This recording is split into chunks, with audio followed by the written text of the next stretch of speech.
Okay, dear homeroom students, in this video, I'm going to show you how to join in your homeroom teacher the first day of class.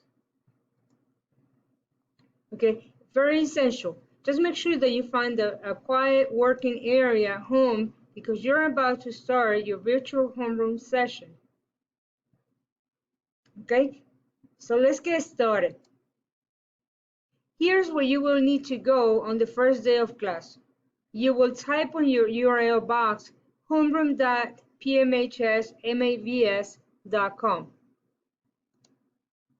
and immediately this is what you will see, a homeroom list page where you will type your ID number up here and you will press enter.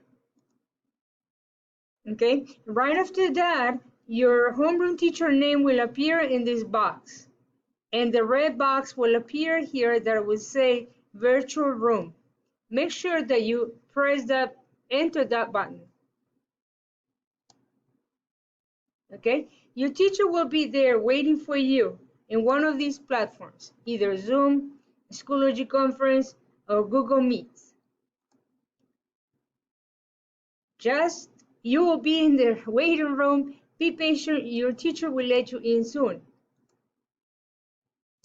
This is it for now, guys. I'll see you next week, and all of you have a great school year. Thank you.